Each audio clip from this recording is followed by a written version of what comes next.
Hello, everyone. Today I want to share a question that has always fascinated me. As a man of science and faith, my path has always been seeking certainties that unite both worlds. That is why today we will explore a great enigma. Why doesn't the Bible mention dinosaurs if their existence is a proven fact? Join me as we analyze the fact.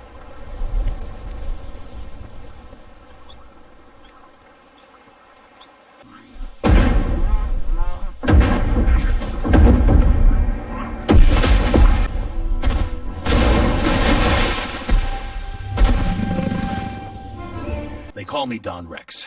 I am here to unveil what the scriptures left unsaid. We have walked this earth since its first breath. If you seek the truth, look at the stone and the soil in every museum and excavation site. Let there be no room for doubt. Well, we already have the historical element. Thank you for your...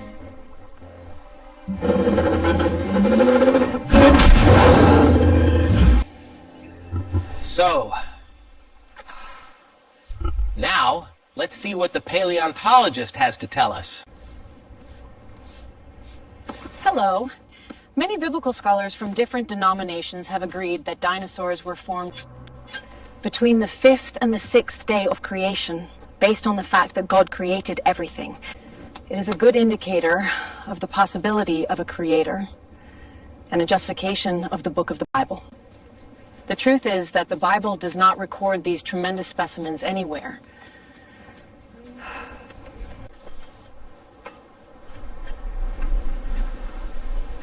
Wow. How interesting. Be careful! You must not contaminate the samples. Thank you for your explanation and for opening this space about dinosaurs and the Bible. Well, now let's see what religion has to tell us about it. The Bible focuses on the history of salvation of the people of Israel. Therefore, everything that happens outside of that central thread you will not find in the Bible, as it is not a treatise on natural history or science. Therefore, it is clear that there can be no real contradiction between faith and science. Do not mistake this for a simple matter, as they both come from the same source, God. As we find in the Kakasink, it states C have their origin and the same God. Therefore, the study of fossils is seen as a way of discovering the greatness of creation.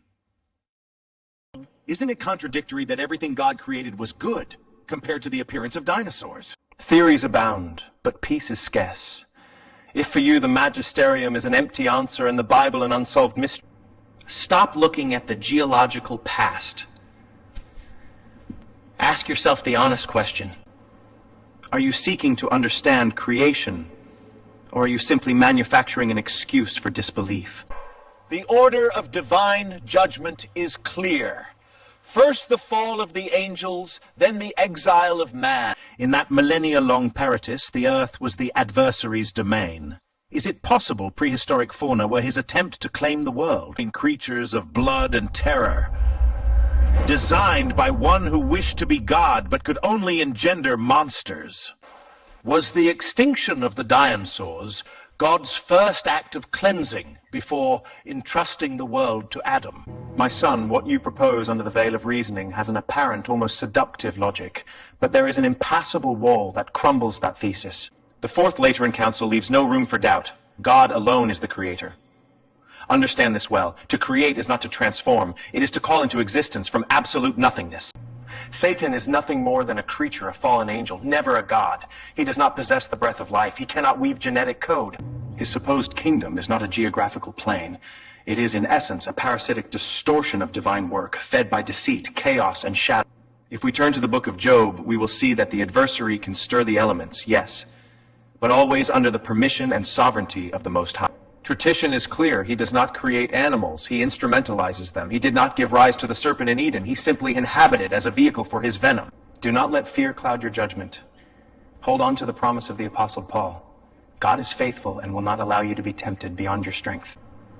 With the trial, he will always provide you with the way out. Each of you is free to form your own judgment, and my work here has been to present the facts and the evidence collected. I drew farther. I must say that the Father's intervention has been truly revealing. providing an educational light that we rarely encounter. Before giving the floor to the Father for his final message, I announce that in our next meeting, we will explore a fascinating mystery. The longevity of the patriarchs and their more than 700 years of life. If there is any topic you want us to investigate, we will read you in the comments. Father, the space is yours. The next time you open your Bible, remember, you do not hold in your hands a book of scientific answers, but a cinema spotlight pointing toward eternity. The divine plan began long before the first Adam and extends further than we can possibly imagine. Keep your Bible at hand, your mind open, and be prepared, because the greatest story ever told is still being written with you.